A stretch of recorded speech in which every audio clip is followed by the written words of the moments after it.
batuhang bicameral conference sa Aba, tinapos na ang talakayan sa 6.7 trillion pesos na 2026 national budget at ipinagmalaki na corruption-free ang naturang budget. Ang House naman suportado sina Speaker D at Majority Leader Marcos maging si Representative Swansing. May buong detalye dyan si Bombo Annalise Soberano.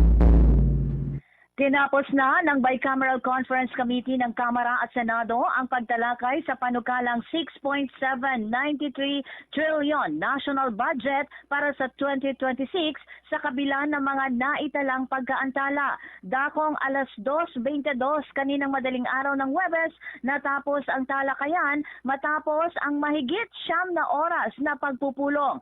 Ayon kay House Appropriations Committee Chairman Micaela Swansing at Senator Sherwin Gatchalian na nagkasundo na ang dalawang kapulungan sa lahat ng hindi pagkakatugmang probisyon at nakabuo ng budget na tumutugon sa pangangailangan ng mamamayan.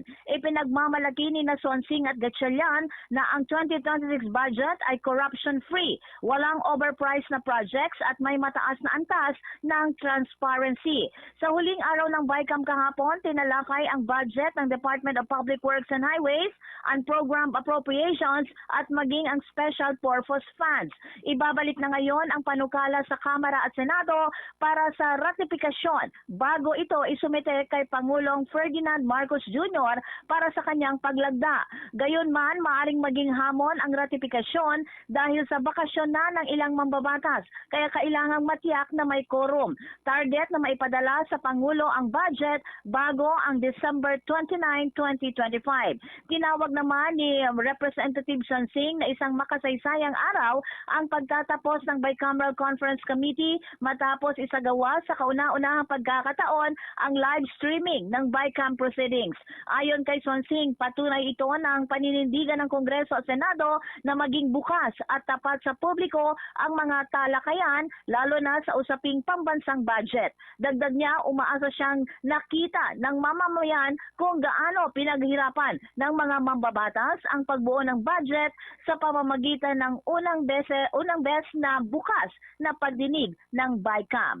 Pakinggan natin si Representative Micaela Swansing, ang Committee Chairman ng House Appropriations Committee. Muli, ito po ay isang makasaysayang araw para sa ating bansa. Sa unang pagkakataon po, ito ang pinakaunang live stream ng Bicameral Conference Committee proceedings.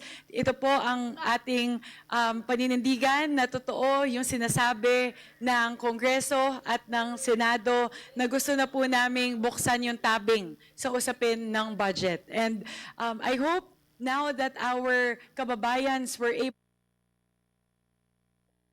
Samantala, mariing itinanggi ni Lanao del Sur Representative Zia Alonto Adyong ang mga espekulasyon na nasa ilalim ng pressure sina Speaker Faustino Bojedi III at Majority Leader Ferdinand Alexander Sandro Marcos dahil sa issue sa budget. Ayon kay Adyong, buo at matatag ang suporta ng House of Representatives sa kasalukuyang pamumunuan at walang katotohanan ang usap-usapang may nakaambang pagbabago sa liderato. Binigyang diin ni Adyong na patuloy na tinatamasa ni Speaker D at Majority Leader Marcos ang tiwala at kumpiyansa ng majority ng mga miyembro ng Kamara.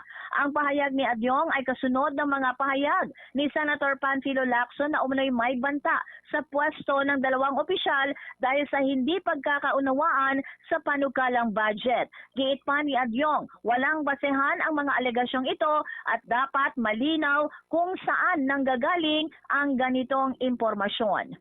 Mula sa Kamara, Bombo Annalise Montaño Soberano nag-uulat.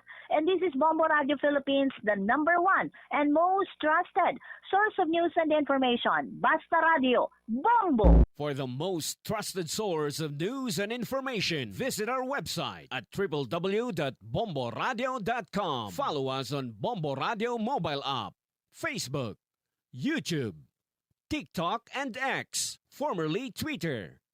Like, share, and stay connected. Anytime, anywhere.